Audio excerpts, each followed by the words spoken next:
Natumba ang ilang poste sa Marikina matapos bahatak ng isang truck ang mga kawad dito. Isang patay habang dalawa ang sugatan sa insidente. May unang balita si James Agustin. Labis ang paghihinagpis ng tatay at mga kaibigan ng 16 anyos sa si Mark Erwin Canlas. Nasawi matapos maipit ang binatilyo sa bumagsak na poste ng street light sa Marcos Highway, Marikina mag-alas 11 kagabi. Ang truck na may kargang mga yero unang sumabit sa mga kawad, kaya nahila ang mga ito at bumagsak ang poste. Ang resulta, sunod na bumagsak ang kalapit na poste ng street light kung saan nakatayo malapit ang biktima.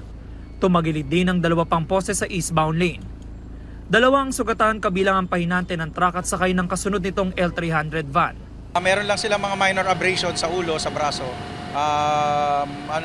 Okay na sila. Tinakbo natin sila sa Amang Memorial Hospital. Merong isa kaming naabutan na naipit nung nabangga na poste at wala nang signs of life.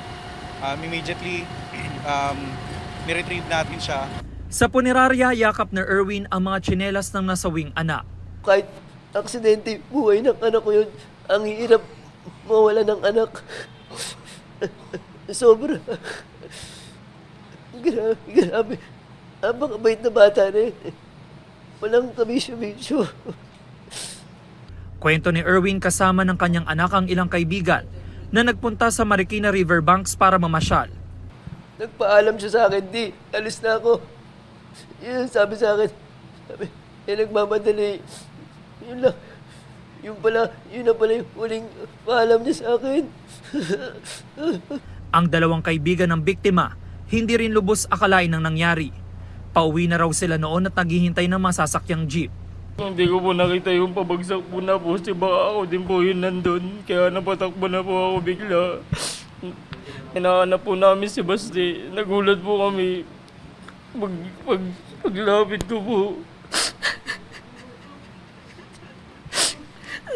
Si Basti po nakahiga na po.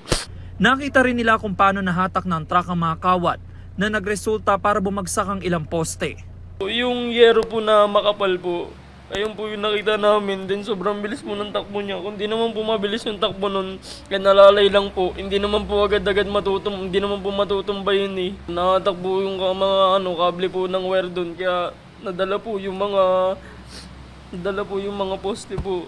Nasa kustudiya ng Marikina City Police Station Vehicular Traffic Investigation Unit ang truck driver na tumangging magbigay ng pahayag. Nang dahil sa aksidente, tumukod ang traffic sa Marcos Highway.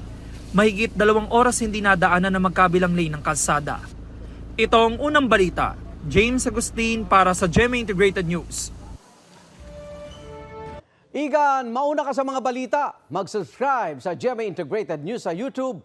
Sa mga kapuso abroad, subaybayan nyo kami sa GMA Pinoy TV at sa www.gmanews.tv.